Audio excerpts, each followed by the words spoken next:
اعوذ باللہ من الشیطان الرجیم، بسم اللہ الرحمن الرحیم۔ بیشتی زیور، حصہ پہلا۔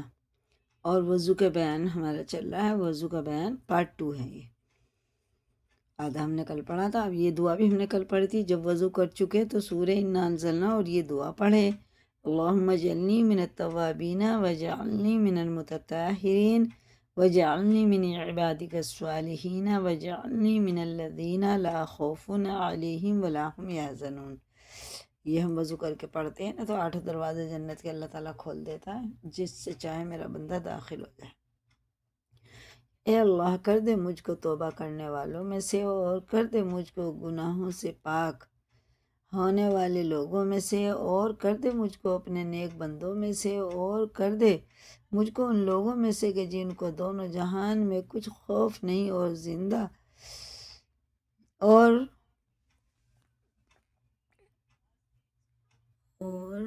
نہ وہ آخرت میں غمگین ہوں گے۔ اور مسئلہ ہے یہ ہمارا 4۔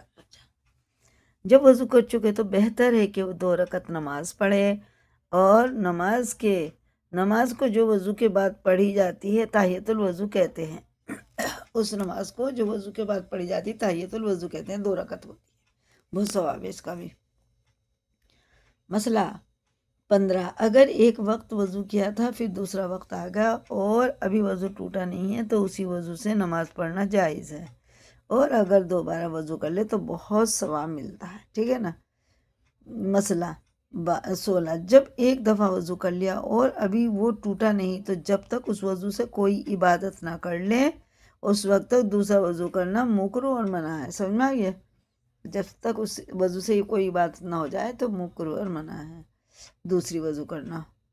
تو اگر نہاتے وقت کسی نے وضو کیا تو اسی وضو سے نماز پڑھنا چاہیے، بغیر اس کے ٹوٹے دوسرا وضو نہ کرے۔ ہاں،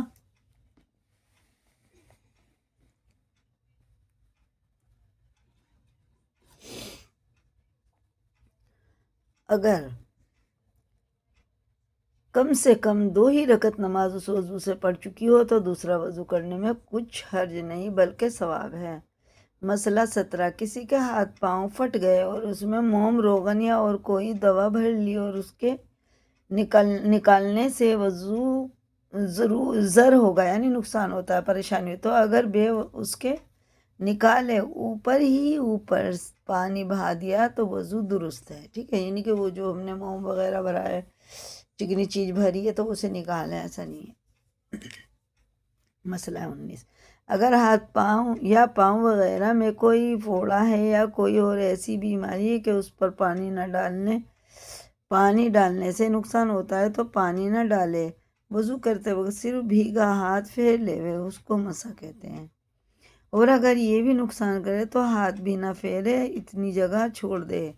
اگر زخم پر پٹی بندھی ہو اور پٹی کھول کر زخم پر مسح کرنے سے نقصان ہو یا پٹی باندھنے میں بڑی دقت اور تکلیف ہوتی ہو تو پٹی کے اوپر مسح کر لینا درست ہے، اور اگر ایسا نہ ہو تو پٹی پر مسح کرنا درست نہیں، پٹی کھول کر زخم پر مسح کرنا چاہیے۔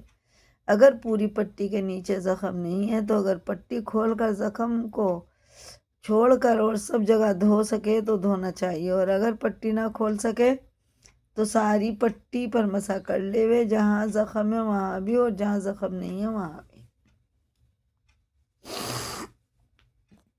مسئلہ 22، ہڈی کے ٹوٹنے کے وقت بانس کی کھرپچیاں رکھ کر ٹکٹی بنا کر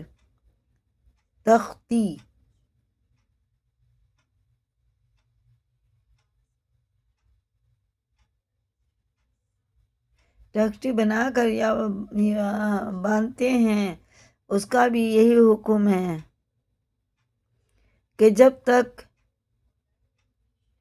ٹکٹی نہ کھول سکے ٹکٹی کے اوپر ہاتھ پھیر لیا کریں، اور وسط کی پٹی کا بھی یہی حکم ہے، اور اگر زخم کے اوپر مسح نہ کر سکے تو بھی پٹی کھول کر کپڑے کی گدی پر مسح کرے، اور اگر کوئی کھولنے باندھنے والا نہ ملے تو پٹی ہی پر مسح کر لے۔